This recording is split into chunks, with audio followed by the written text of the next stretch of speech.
Hora de conversar com Juliana Rosa. Chegou a semana da reunião do Comitê de Política Monetária do Banco Central e a pergunta é: temos alguma razão para ficarmos esperançosos de uma queda na taxa de juros, Ju? Bom dia.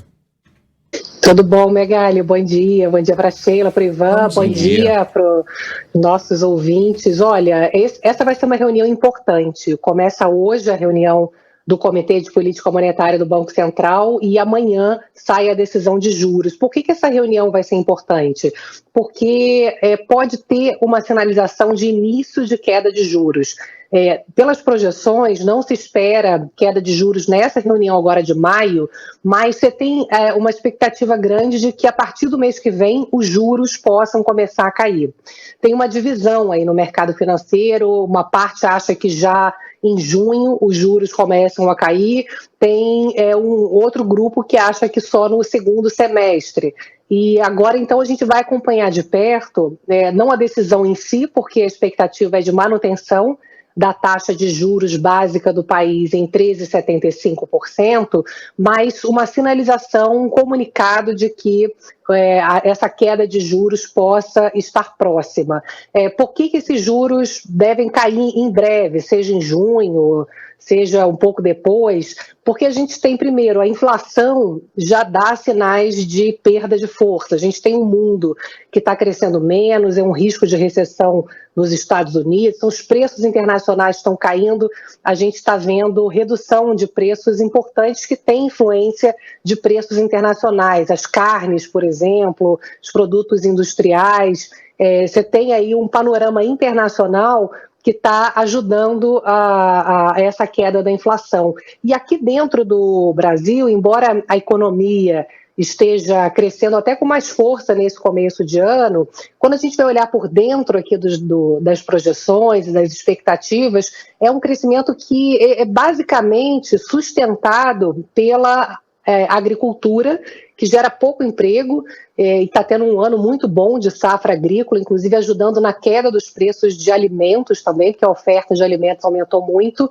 E aqui dentro do Brasil também, a gente ainda vê o consumo das famílias sendo sustentado, o mercado de trabalho ainda resiliente, mas sinais claros de perda de fôlego, do potencial de consumo das famílias. Então, além dessa questão da desaceleração da economia brasileira, do poder de consumo também das pessoas, a gente tem uma dificuldade de crédito. Desde a crise das americanas, das lojas americanas, os bancos estão emprestando menos, estão cobrando mais caro, você tem um ambiente pior hoje para conseguir crédito. Então, se soma isso também à dificuldade de alimentar o próprio consumo. E a gente, por último, fica só na expectativa de todo esse debate político que precisa ajudar na economia brasileira, na queda dos juros, na questão da queda de inflação e confiança, porque depois que o governo apresentou as novas regras fiscais, tem muita dúvida ainda em relação à capacidade política de se aprovar as medidas para equilibrar as contas públicas. Então, você tem já uma certeza de gasto, você tem ontem a confirmação ali do aumento do salário mínimo, você tem o reajuste dos servidores, que foi confirmado, dos servidores públicos, tem uma série de gastos que já foram contratados, grande parte era fundamental mesmo. Agora, uma outra parte importante tem ainda que você ter ali as negociações políticas para poder fechar as contas. Então, não está claro se o governo vai conseguir arrecadar mais com os sites chineses, se o governo vai conseguir cobrar mais de empresas que o ministro da Fazenda diz que recebem muitos benefícios e que não faz sentido dar benefício para a empresa rica e faltar dinheiro para pobre.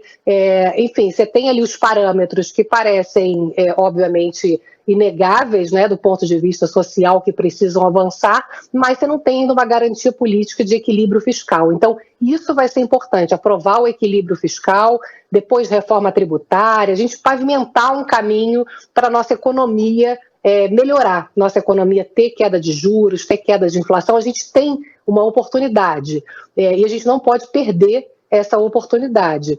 Outro dia eu ouvi uma frase, pessoal, que eu achei boa, eu adoro essas frases, que o pessoal do mercado financeiro usa muita frase, né? Que é uma frase que é muito usada pelos gaúchos, que o cavalo encilhado só passa uma vez.